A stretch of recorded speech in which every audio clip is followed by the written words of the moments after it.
Good evening, ladies and gentlemen, and welcome to this fireside chat, really, with our trustee of the London Society, Mark Prizeman. And my name is Leanne Tritton, and I am the chair of the London Society, and I took over that role in July this year. And Mark is probably one of the most sort of educated people that I know about the London Society. He's an architect, he's a lecturer, a writer, a provocateur, and I think that we're really in for a lovely evening and chat this afternoon or this evening. When Mark and I were discussing how we were going to have the event, we really felt that it was important that we just have a sort of fireside chat, really, rather than a series of slides. So I hope that you're all happy with that. And we're delighted that we've got so many participants tonight on a quite a wintry night. And I've located myself for the fireside chat upstairs in a spare bedroom. And Mark is in, I have to say, one of the most fabulous looking offices and entirely appropriate for this evening. Just as a matter of housekeeping, please, if you have a question at any stage, just pop it in the Q&A section at the bottom of the screen, and we'll try and answer all of the questions and really treat this as, you know, a really lovely sort of learning event and hearing from Mark. So, Mark, I'm going to go to you. When I first started, you came into my office and gave me this amazing book called London of the Future. And it's a series of essays that were written by the trustees of the London Society way back in 1912. And you know, what really struck me was that a lot of the issues that they were writing about and concerned about were so relevant to where we are now. And I think it'd be really useful for our audience if you just explained how did these essays come about and what was the role of the London Society back then? Well, the London Society was formed in 1912, mainly through a kind of pressure from people who were worried about London going out of control after the lovely calmness of Georgian London. The Victorian era had come in and smashed railways going through everywhere, which was a sort of basically a kind of attack of technology on a civilized metropolis. And their first bit of work starting in 1912 was thinking about all the roads in London, because they're building the suburban surroundings. And so they did a proposal called the London Development Plan, which came out in 1918, but they were working out during the First World War, just working out how London could be organized. It's the first, there'd been a call by various eminent people like Pepler that there should be one body who thought about London as a whole, rather than the 24 or 5 separate organizations, parish councils and things, who were all dealing with their own little ideas and solutions. And so they put together something called the London Development Plan. This is a copy which was republished and issued to people on the centenary in 2012. But inside it has a couple of nice little essays, but also the map of the improvements to London, which, this is the key plan, opens out to make a nice map showing London with all the proposed roads which the Society proposed in red. Black ones for the existing ones. Come 1921, you know, the chair, Aston, Webb, who had taken control, was a very eminent, well-connected architect, designed the front of Buckingham Palace and Cross Hospital and various other bits and pieces around. They put together this book called London of the Future, which, as Leanne was showing us earlier, is a, sorry, got this little page wrong, starts off with, you know, London of the Future by Aston, Webb. And there he has the frontispiece, the heart of the empire. Fun enough, all the buildings in that photograph are designed by him. Yeah. And he has collected together 17 contributors, you know, writing about a whole number of things.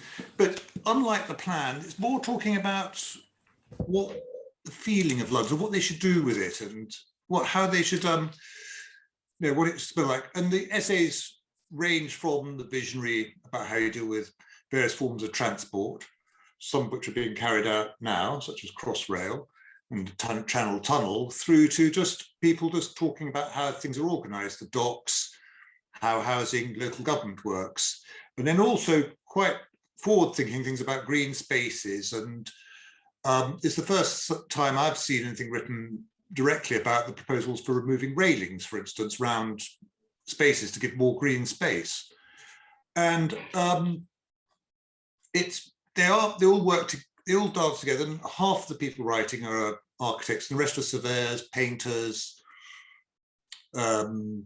committee important people, but they're all what we call self-made people. I mean, the London Society, interesting enough, reading about it, was very vociferous. It was very keen on getting all people from all backgrounds to join the society. And so it was, open to all. But these, people weren't just, chosen because they were privileged. They were just because they'd actually done something, and obviously were kind of good, educated buddies of Mr. Webb. I mean, it's interesting. When you and I were chatting the other day, you were talking about, the diversity of this group, and what really obviously the diversity of this group doesn't match our expectations of today. But what did strike me was the mix of sort of lay people, business people who were concerned, as well as professionals, and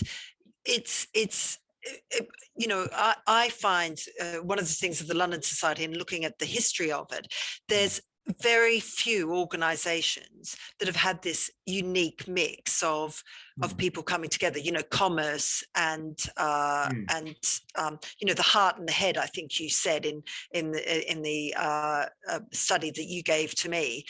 And how did they recruit people? I mean, how did they get people on board in the first place? Who got chosen? Or how did they get the original group together? Well, I suppose the main pusher to begin with is Leaning and Niven. David Barclay Niven, not to confuse him with David Niven, the actor, had worked for Aston Webb, and Leaning was a surveyor who was the first honorary secretary, and then first chair, and then gave the thing over to Aston Webb. And it's what you might say the pre-First World War thing, where everyone just went and met in a restaurant and brought along a few pals and things. And it's quite, this is written in 1921 after the First World War, and in those pre-First World War, as Maynard Keynes says, someone could just sit in bed in the morning with a cup of tea, pick up the phone and order anything they wanted in any quantity they wanted, and have it delivered to them that afternoon, which is sort of a situation we've got now. But that was a sort of pre-First World War sort of expectation of the majority of people. It was somehow the civilization was there, and all they had to do was help organize it. But they've got together an amazing collection of people. And here's a little flyer which comes from inside London Society there. So this is the list of people involved on the committees, on the associate organisations. So they kind of pull in someone from the Noise Abatement Society, the Smoke Abatement Society, the Housing Group there, the Royal Institute of British Architects, the Architectural Association. They're gathering all together. And they attracted something like, when they first kicked off, they had something like 44 MPs on the committee as members, who were all brought in, and they were very particular about making apolitical. So they had socialists such as Unwin and conservatives such as Lord, I can't remember, right, all put together, all kind of combining to have this one vision for remaking, how they make the city. Yes, I think, again, you showed me that brochure, and just for the people who are on the call tonight, we're really at the London Society looking at how we can make the archive more available to people. So hopefully in the future we'll have some updates on that. But what really struck me, it was absolutely the great and the good. And as you said, if the London Society held an event, politicians absolutely turned up. And I don't think that we have that same collective will from politicians in the same way. You know, that sort of the sense, there seemed to be a great sense of, you know, we can do this. It was a very positive group, wasn't it? Where people were really putting forward ideas rather than, as you said when we were chatting, they were very proactive rather than being criticizing. Yes, I mean, there's well, the essay about the docks written by Lord Davenport, who's actually a successful successful grocer, tea merchant. He gave his time gratis to the dock thing, so that he could. They were all kind of giving their time philanthropically and stuff. And if you look through, you know, what they're contributing, and they're great, big, complicated projects. It's taken quite a lot of effort and money and time to produce, and so they were, you know, expected somehow to, you know, contribute and involve themselves in what they're going to do with London and how it's going to go. Mm. And just before we get on to the themes within the book, tell me about women and the London Society, because it was all men. I mean, they were the great and the good, and they were lovely people, and they worked very hard, but no women. Well, in the book there are no women, but there were women on the committees and things. Right. And the first, I mean, I noticed that Dr. Hewitt, when she wrote her thesis on the society, I try to remember off the top of my head, but I think when they first started the society, 6% of the membership was women. By the end of the First World War, it's something like 21%. Mm-hmm. But the first two women on the committee were Lady Diana Cooper, who was a socialite, and Maud Jekyll, who was the secretary for Octavia Hill, who ran basically the sort of housing movement, staffed and run and done totally by women. Mm-hmm. And there was also the women's housing movement going on, which there's obviously strong connections with. But a lot of this does need a lot of investigation, because I think it is quite easy to kind of, you know, prejudice, think, oh, that's going to be, it's like that, it was all men. But actually, I don't think it was. And Sarah Yates, we were talking about yesterday, was going to do some research into that. And I don't, thanks to COVID, we haven't been able to get into our archives to dig around. But I think they are quite. I love the idea of socialite. I'm just, my mind is spinning with who we can go and what socialites we can get on the London Society Committee now. I love that idea of getting as many, the broadest range of people involved to look at what's happening to London. But just, of course, is the mother of John Julius Norwich. Right. Yes. Yeah.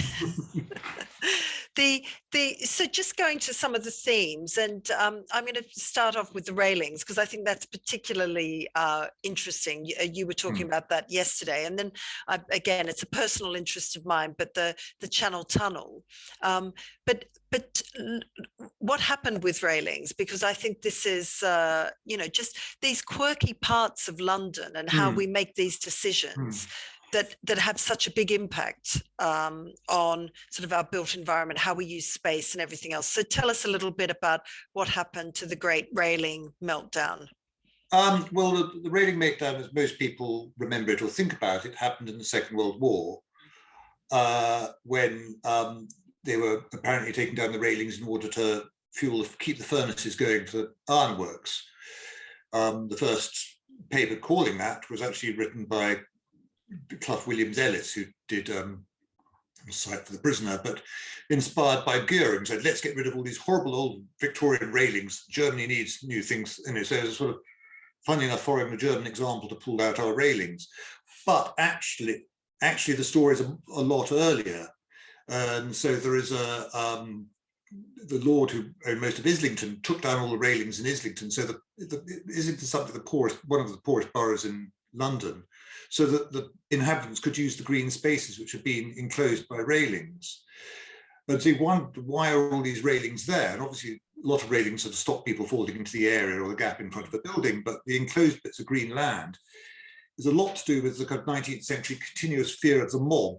And therefore it's a sort of, the action of taking down the railings, as put forward by Niven in his article about green spaces, is about allowing, say, like a tender young secretary to be able to have a sandwich on somewhere nice in the city, rather than have to be in the dirty street looking through the railings at an enclosed space.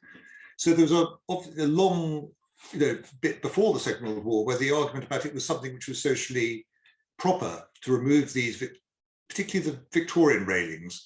But there was a subcommittee during the Second World War which said protect the 18th century more beautiful railings.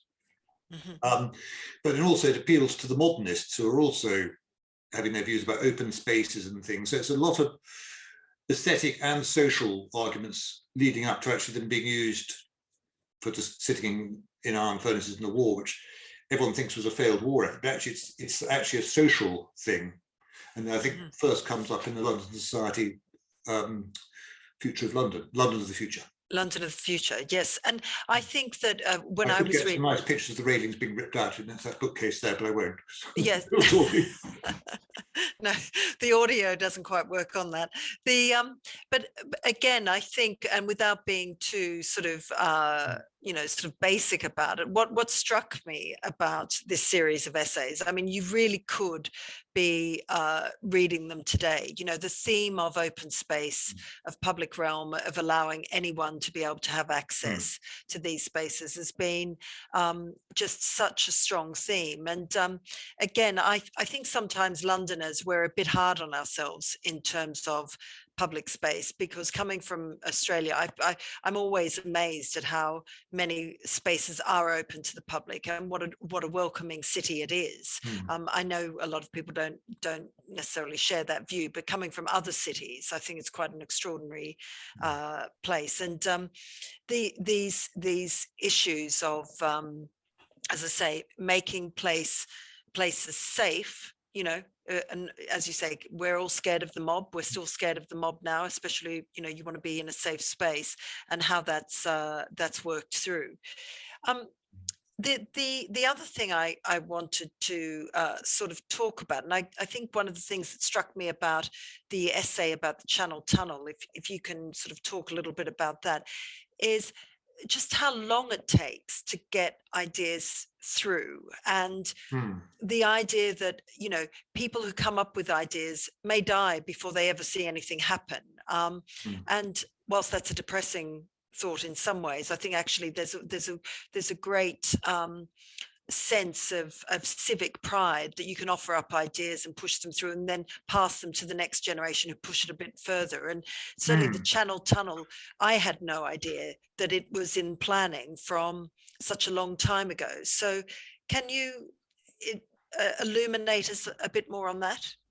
Well, the Channel Tunnel was they were trying it out in the 19th century, a good 30 years before Fell, who's a Conservative MP, goes on about it. And he's saying that it'd be very great for London because it'd be a great way of connecting to Europe, so people could far more easily visit the battlefields of the First World War, which he thought was what everyone wanted to do. And it was a sort of idea that people wanted to go abroad and look at something away, which actually people did do eventually, but they wanted sunshine, not to go and look at old battlefields. But his great thing about how you got this city and you therefore connect it through some direct thing there. And so a lot of the schemes they're talking about is actually sort of Beaux-Arts tradition of, the Channel Tunnel was obviously like a huge boulevard which went from London to Paris, and therefore you could connect the two, but as big as sort of a way of you used space and connectivity and how you link things together.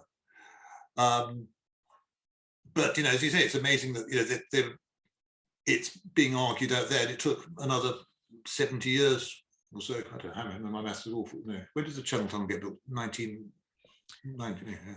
Yes, yeah. You're the historian. I'm going to throw that to you. No, but it did. It was only opened in the early 90s, wasn't it? Yes, yeah. 70 years later. So that's right. Yeah, first time. Yeah. No, I think that and the vision and excitement of the city, I think was fantastic. And I think also with Crossrail, I know we've been waiting for Crossrail for a very, very long time, but plans were afoot for that a long time ago, weren't they? Well, yes, the whole chapter by Leaning is basically about how you could get rid of all the terminuses and then link all the railways under London. So you'd actually have a star-shaped Crossrail. So the lines would come into Waterloo and dive underground and then come up in Euston. You wouldn't need to have the terminuses. But at the time, it was still much more economical to run things by steam than it was by electricity. So they didn't really kind of push it, but actually it is really now, we haven't even had Crossrail yet, but it was thinking, you know, and their next book, they're still going on about how to put, so, you know, whole proposal for dealing with the underground, you know, doing great big loops, linking all the railway lines together, you know, just thinking about how London would work much better.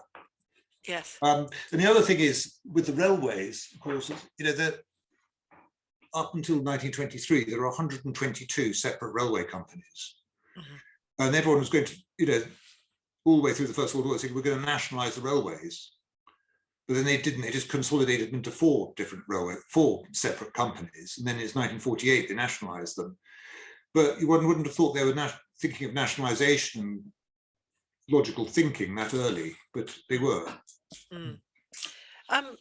I think throughout all, you know, throughout all the essays, I think what's really interesting is this sort of fear of growth of London, and that, you know, things are getting out of control. And certainly that's how we feel now, isn't it? That's often the narrative, that there's too many people, things are out of control, there's not enough control on development.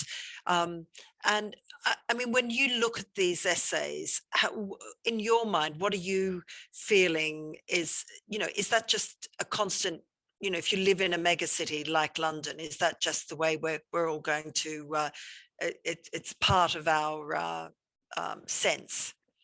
Well, I think that's quite interesting. I actually think there are two fears, and they're actually different. One was the fear of the suburb because it was so bland. And it just scrolled out. It's just monotonous, dull streets. There's lots of calls in the essays that can't we just get them designed a little bit more, make them a little bit more interesting, make them more pleasurable places rather than this relentless rollout. Against that is set the kind of horror of the railway lines having carved through the city and the landscape, creating kind of quite unbeautiful, you know, there's a lot of talk about vistas and how they've been destroyed by railway lines, like Ruskin complaining about Camberwell being destroyed by railways. But that's a sort of like, you know, that fear of the rampant technology, which you might say get when you watch a film like Blade Runner or something, which is, so you get kind of both the suburbs and, you know, the lively modern city. And then also with all planning and, you know, these things, the idea that those are ideas of the city, the perfect city. It's a sort of, it's an idea of imposing a certain architectural order on the city to control or to measure out and zone. There's also a lot of interesting in zoning, which they're bringing back from America, saying you can put houses here, factories there, this there, so it's all rational, rather than say, what we might say, actually what we really like is a really wonderful chaotic city like Cairo, because it's got all these things all mixed together. Which is what they were trying to eradicate. But it's a sort of not a fully, I think it's an argument which I think we could pick up again and think, actually, what do you want out of city life? And people come to London because they like, you know, the sort of thing, a mishmash of one thing montaged on the other and the palimpsest of the city, which is what a lot of architecture of the 20th century was trying to kind of iron out and get rid of. Just sort of on that sort of theme as well, with sort of growth. I mean, in Leaning's essay, he talks about population growth, which had increased by 29%, and rail travel had increased by 142%, and road travel by 242%. And that sort of puts into perspective some of the things we're going through at the moment. You know, we're trying to recalibrate London's roads and rail network at the moment, particularly roads, with you know, return to cycling and mobility and scooters and all of these sorts of things, and how they dealt with these massive shifts in the way people are living.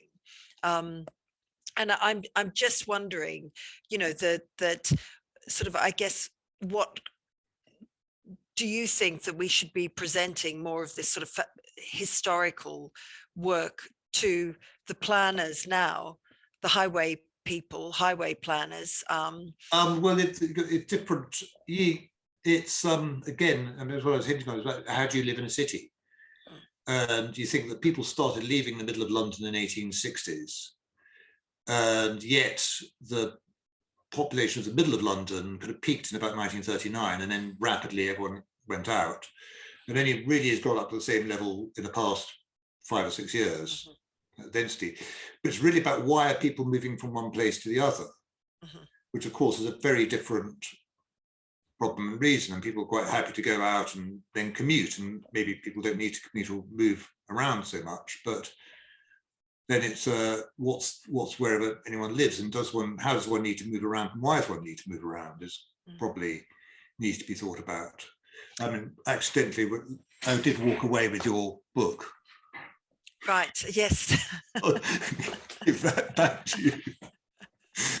Which it's a thing. What is, because I think that in the essays in London the Future, there's one on railways, one on roads, and there's another one on air transport, and there's a little mention of sea boats. But it's there's a lot of there's no talk about stuff on the Thames or going like that. But it is, so they are doing how you do it, but it is the imagination of how people can travel. It's not really predicted so much private transport when they were doing roads. It was sort of like you go on the omnibus, or you go that, or you go on a train. But for everyone to own a car was never really imagined. Yeah, yeah, and we're trying to sort of recalibrate a system which was flawed in the beginning. It was never fit for purpose to start with, and we're trying to retrofit it to suit our changing life. It's a huge challenge. Yes, but also maybe things like cars. A lot of people just use them as their living rooms. Just as an extension of the house. So it's sort of like but have cars replaced pubs as places to go and scribble on the back of an envelope? I don't know. It's quite is the need for public space where you can go and be private important, or something? It's a whole social thing. So, yeah. The tell me a little bit about aviation and John Douglas Scott Montague, the second Baron Montague of Baillieu. I have to say, these names that were part of the London Society, I think we've downgraded a bit. We've got no sort of lords or barons at the moment, have we? We need to up our game. They had quite amazing names. Well, there is the Bewley Motor Museum down in Hampshire, which is still extant. It's quite a large collection of stuff, and he's was trouble. So it's kind of in the blood, you might say. This is his father, the current Duke's father. So it's he's proposing a scheme for putting something on top of Maryland. But in looking up that, I found about 3 other schemes for putting airports in the middle of London. There's one in a huge kind of cartwheel shape over the top of King's Cross, designed in 1931. So there's a sense where people, what could airplanes do and how you moved around was, it's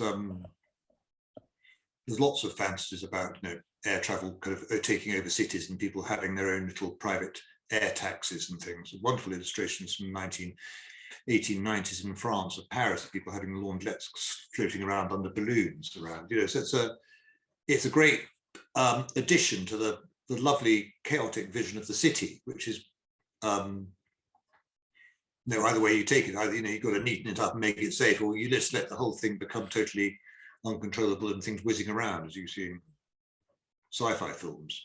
Yes. Just talking also about the idea. You and I had a chat yesterday about the word future, and certainly in my professional life, I'm constantly, we get emails, and there's every single conference is about London of the future, and the future has a sort of sense of optimism and if I can dream ahead and fix something in the future rather than now. Do you think that a lot of this, that their sense of purpose was really to fix things, and they seem rooted a bit more in the practicalities as well as the dreamers? So what do you think they were all sort of really trying to achieve? Was it ideas for the future, or was it how do we fix things now? I think it was about working out a way for behaving or moving forward. I mean, I think it's quite, sweet. One of the last articles where he's talking about, London being the centre of the empire, but doesn't go on about grand imperial spaces. He talks about how we should be preserving all little spaces, little graveyards for everyone in the empire to come and enjoy, which is sort of like what has happened. It's the most prophetic vision of the future in the book.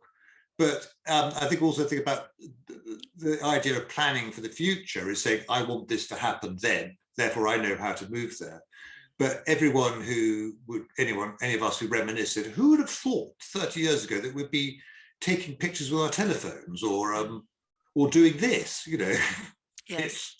It's a sort of thing where actually the future is a pleasant surprise or something. We don't know. It's something that just happens. And so, I think also if anyone's ever done any exercise in trying to draw the future, and sometimes you hit it spot on and other times you're way off. But I think if people try too hard, they always miss. Yes, yeah. There are some amazing images in the book that really sort of speak to that, and we still do it all the time. I mean, there are all sorts of I think, and you in your role as an architect and as a lecturer, I've seen so many images of people always trying to predict the future in this, and it always has a bit of a sci-fi fantasy. It never calms down. It always sort of leaps forward.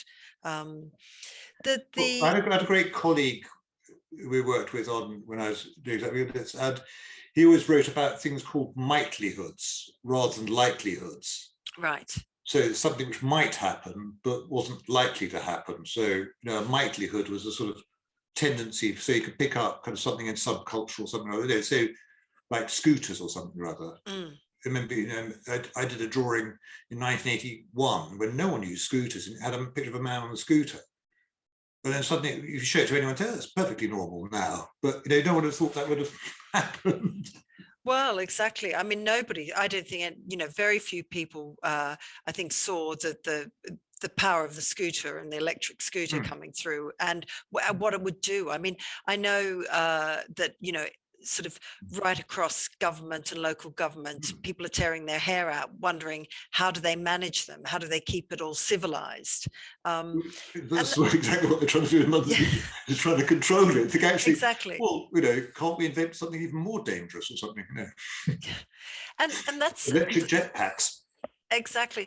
One of the things that I'm really interested in as Londoners, I mean, I think that often we look to other cities. You were talking about Cairo, and people are always saying, why aren't we like, the Dutch, or why aren't we like Paris? But we're not. We're Londoners. Do you think, sort of, and is there ever any evidence through the book that we're sort of more Londoners are a different type? Are we more aggressive? Can we be controlled?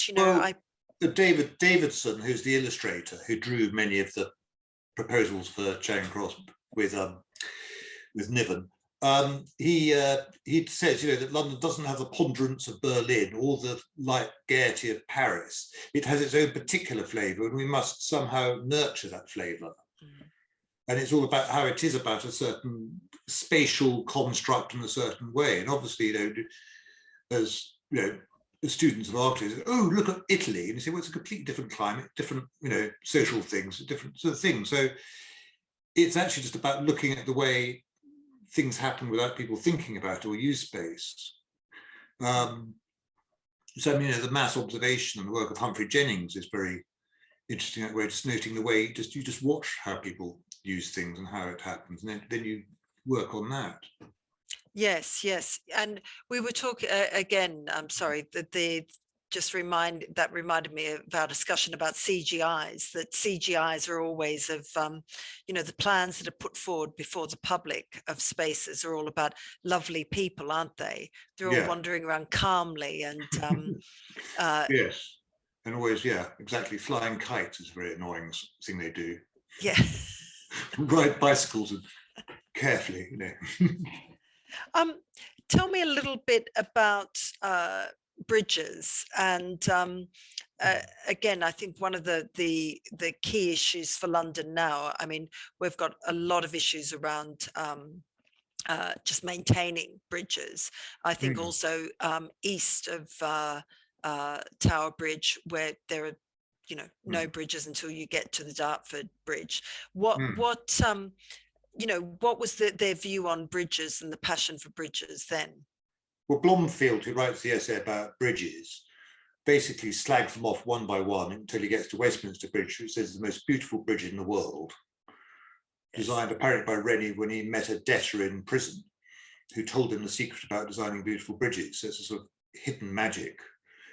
He then, 8 years after writing an essay, designs Lambeth Bridge. So whether he learned anything or not, something, but he does, he says that the first bridge to involve architects was Vauxhall Bridge, which puts very poetic sculptures, but they face the river. So the only place you can see them from is when you're a lighterman or on a barge, because you flip past.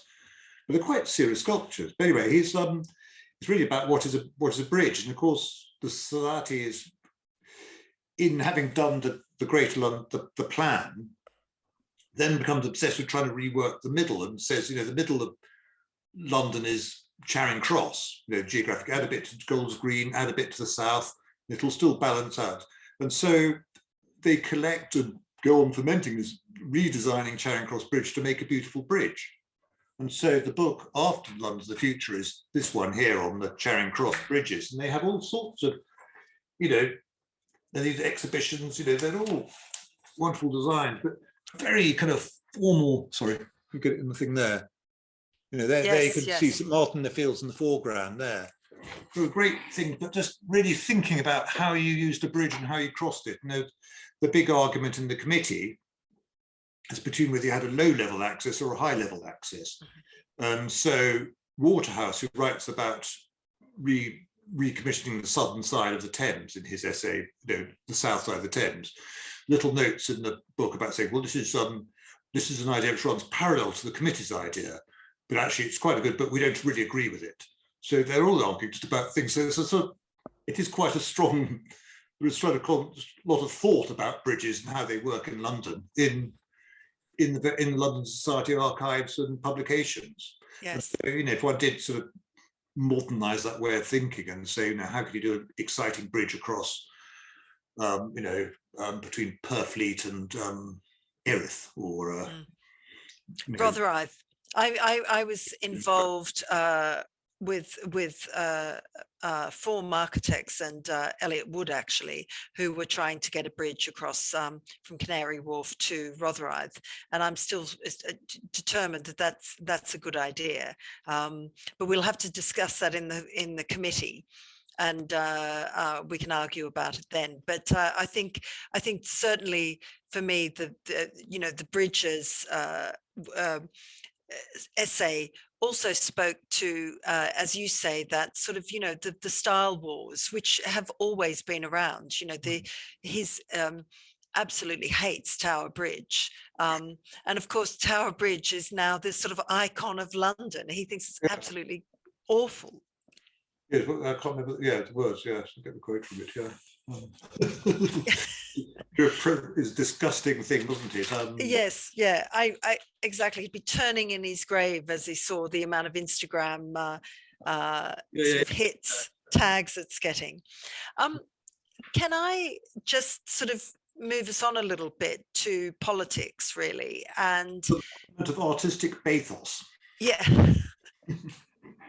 The thing that I guess for me I'm slightly frustrated with now, just reading through these essays and the materials that you've given me access to, really understanding how powerful the London Society was with politicians. If they held an event, politicians took it so seriously and turned up, and finding ways of engaging now with politicians on a general plan. It's sort of, obviously we've got the GLA, and I guess one of the downsides of having more organized and more sort of funded sort of government departments or local government departments is it's sort of taken away this sense that of the we've got to put our shoulder to the wheel to make it happen on a more volunteer basis. So the London Society is now we do great things. We run a lot of events and we do tours and all of those sorts of things. But I think it'd be really interesting if we could work with politicians to getting back to coming up with ideas, as you say, really proffering ideas and saying, look, what is possible? I think it's a lot to do with, well, what the London Society did is it was a saying, think about London as a whole. So it gathered together lots of fragmented bits now. And so you could say, actually, maybe London's gone back to being little groups and little, things like that. There's nobody thinking about the whole thing as one thing. The London Society lost its direction, lost its sort of thing, really thanks to the Greater London Yes. Plan, 1944, our old man Abercrombie, who took, wrote letters to the London Society saying, thank you, great for what you've done, but we do it. And the government appointed him to basically take on all of that thinking about London. It was thought, therefore, you thought about it, and it went through, and there were all these lovely books by Penguin about how to explain about how the Greater Plan would work, and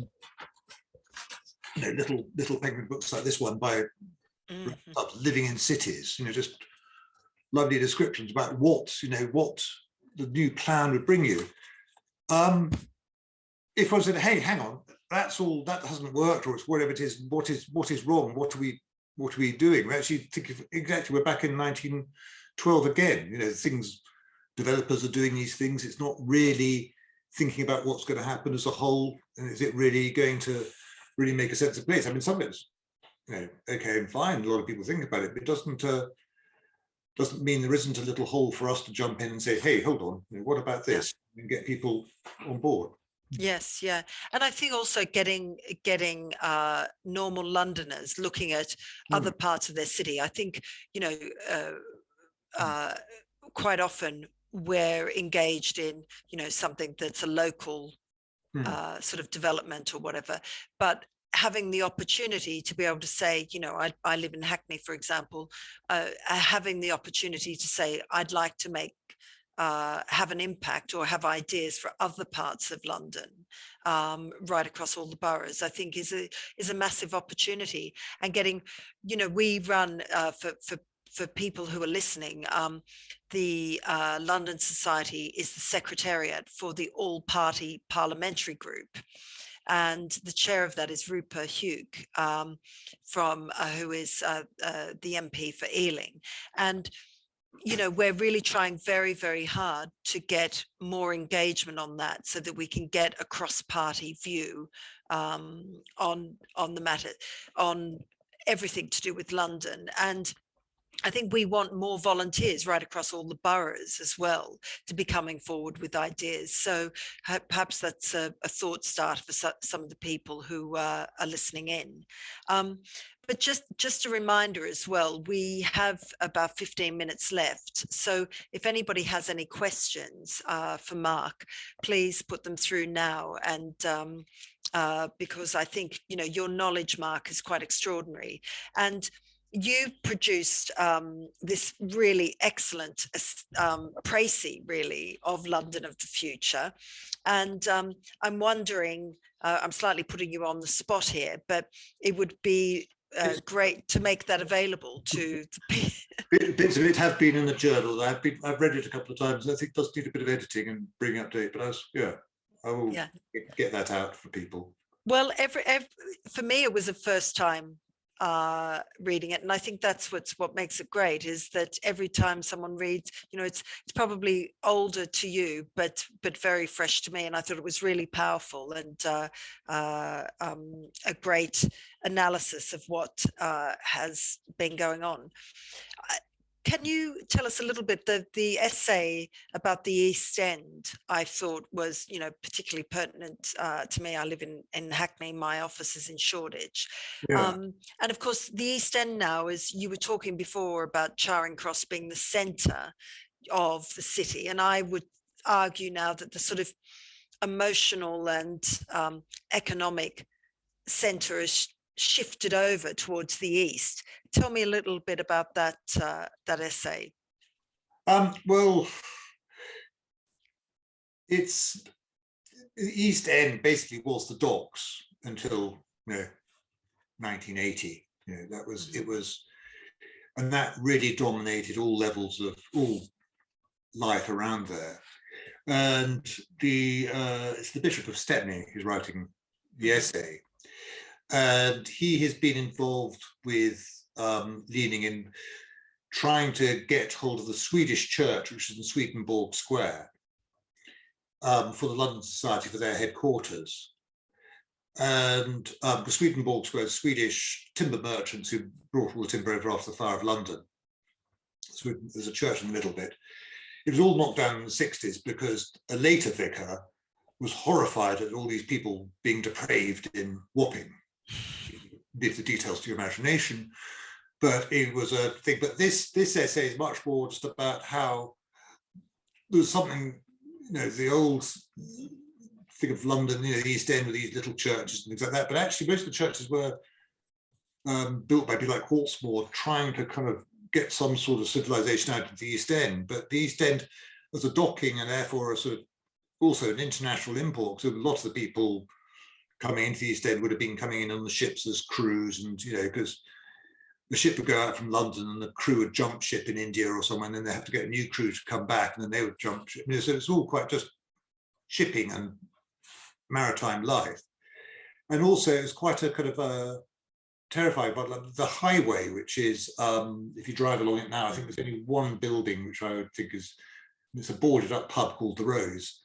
It's probably the last building left there, but it was equivalent to Oxford Street in terms of a shopping street. It's, you could buy anything down that street, so it's a sort of very changing area. And I don't know, it's a lot of it was bomb damage would have removed the East End he's writing about, but also it was an incredibly radical changing place. But this is just as a vision of what these new populations are bringing in, and how it's has always attracted these new populations, and how it might be. It's quite a, it's quite a kind of interesting article to include in there. But it is sort of saying to people, who've never been to the East End, they used to do always little tours to the East End, like Thomas Cook would do tours to go and visit Chinatown and things, and they'd arrange for people to have machete fights in the street to amuse visitors. God, it sounds like now.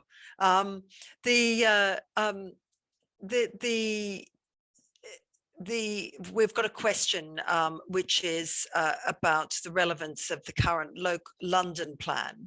What is the relevance of the London plan, and is the society only interested in historical detail? And I think this comes to the heart of what we're about, really, that no, we're not just involved or interested in historical detail. We really are about marrying the past with the future. And you've got much more experience about that in the London Society in its current guise than I have. And perhaps you could sort of talk about that a little bit.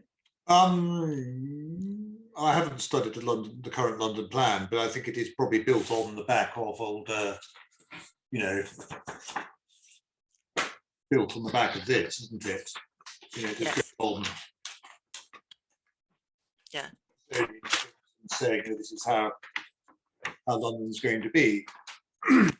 But I think that for me, what's really important for the society is that that in the future, the London plan was consulted on by the great and the good and all sorts of organisations, but sometimes, sort of normal Londoners really have no idea that this is happening.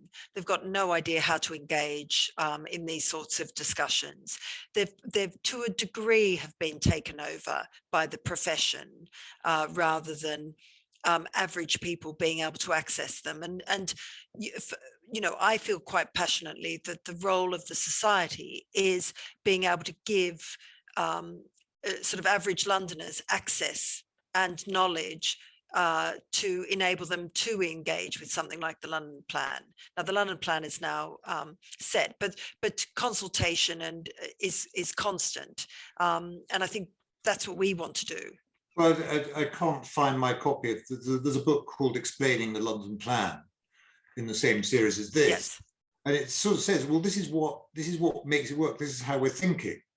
I think what you'd find most Londoners would think, I don't understand why suddenly when I'm driving down Westway, I suddenly found a huge a huge tower block beside, the Western Avenue with all these suburban houses. Where's that come from? Yeah. Is it from someone who said, oh, we'll have a little zone of skyscrapers Yes. and then something else? And that you can't get your head around what's going on in London and how it's being, what are the thoughts behind it? What is the desire? And is it by saying, okay, every railway station should have a tower block next to it, which is, okay, fine, we'll have a tower block in Hayes and a tower block in Chislehurst.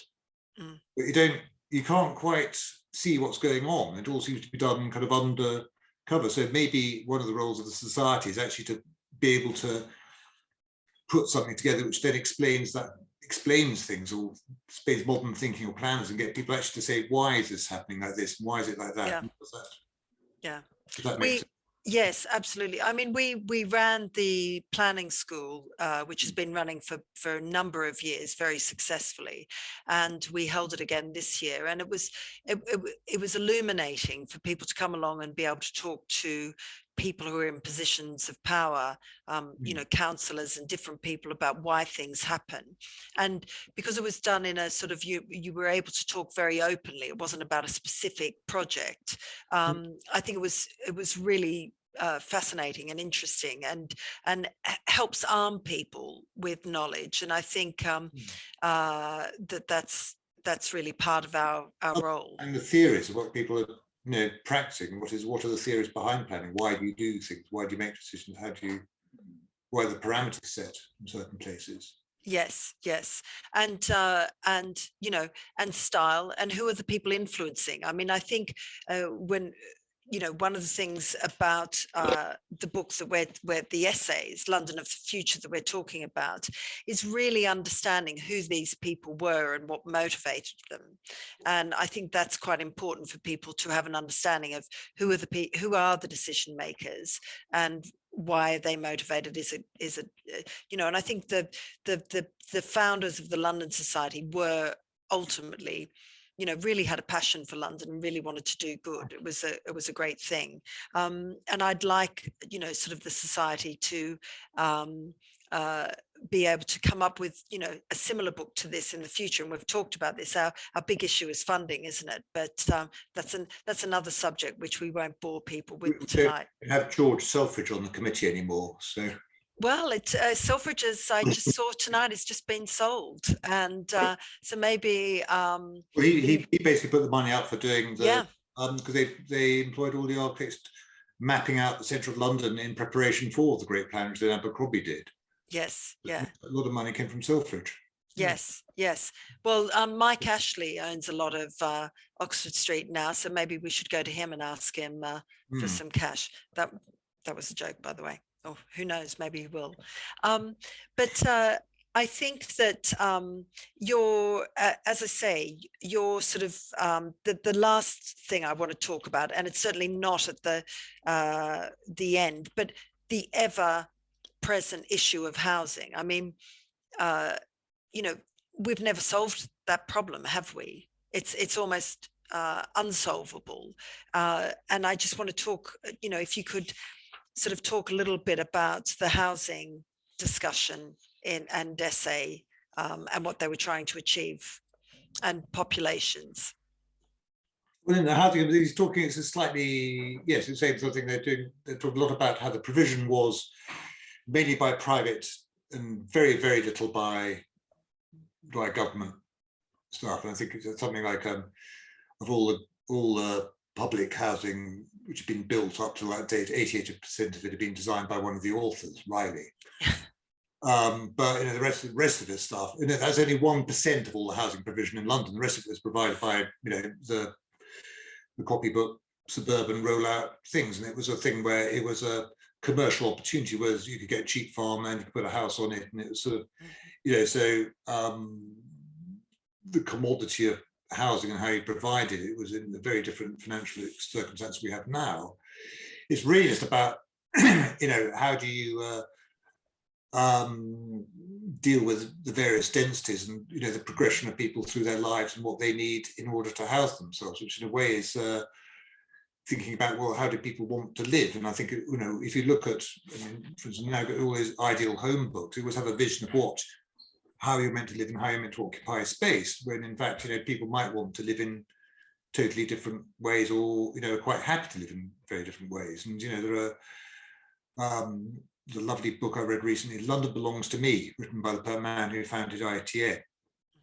And so basically set in a kind of boarding house in Kennington, where there's a family in each room, and the landlady lives in the basement, and about how they interact in the various stories, which is a rather abbreviated film made from it. But it's just a way people used to live in London and live elsewhere, which is kind of gone and vanished and be legislated against. And somehow it's how, with various new technologies, a big driving force behind slum clearance was health and morality, or whatever thing. And houses which were condemned as slums now are extremely bijou and desirable houses. But why do things flip from one way to the other?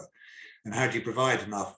What sort of life do people want to live or prepare to live? And micro housing in Japan and all of that. It's there are all sorts of avenues to go down, but it's and then of course the maths about how much space people want, and that does, sometimes you can't have that space or use that amount of energy to live. Yeah.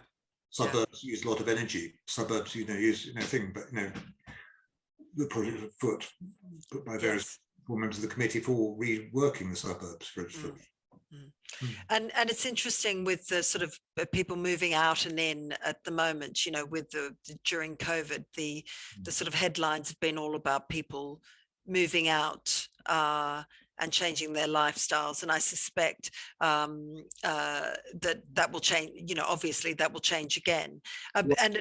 Recently, a lot of people saying, well, funny enough, people are now moving back because they got bored in the country. Yes, yeah. Well, I was listening to a group of our team today. They're all talking, they're younger single people, and they're all talking about very excitedly about new places in London. And and I think ultimately when we talk about how you move around the city and everything else, it's people come to London and people live in London because it is an exciting place, and they do want that level of interest and excitement. And it changes as your life changes, obviously, and you get older and everything else. But that seems to be a theme that was absolutely, back in 1912, and it is now. London is unique and constantly under constant change. I mean, I know that's a cliche, but it's just was really brought home for me. As I say, I think the key is, how do you live in a city, and how do you live in London as a sort of enjoyable, experience? And just think, what do you need and how do you get it, and what, and sometimes you don't need a lot of things which you get told you have to have. Yeah. And I think we were talking also about the 15-minute city, and a lot of people don't want a 15-minute city.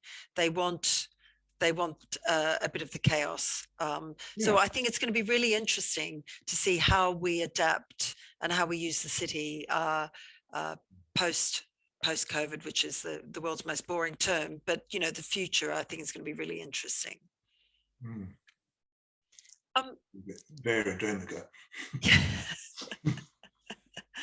Mark, this has been fascinating, and I just want to thank you on a personal level for sort of sharing your knowledge with me and the audience tonight. And back to the question that came through earlier, I think the role of this series of essays, London of the Future, is to help us inform what's gone on in the past and how it can help us in the future.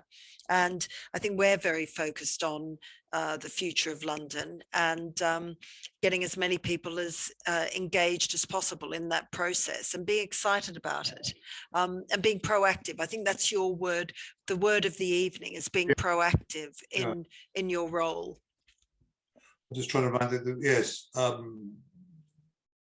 No, it's about the thing about not being, as Webb says, not about looking after the past without encumbering the future. Yes, exactly. About actually, how do you use it to go on? Use it as a thing, but let the future work. Exactly. And I think that is a perfect place to end. And I'd like to thank all of our participants this evening for listening in. And I know there's a huge amount of demand on your time. And thank you for your constant support of the London Society. And please spread the word. And Mark, again, to you, thank you so much. Really fascinating discussion.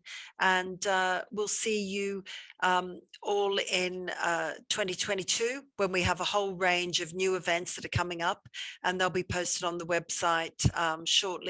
But thanks again, and everyone have a wonderful Christmas and New Year, and safe time, and see you in the new year.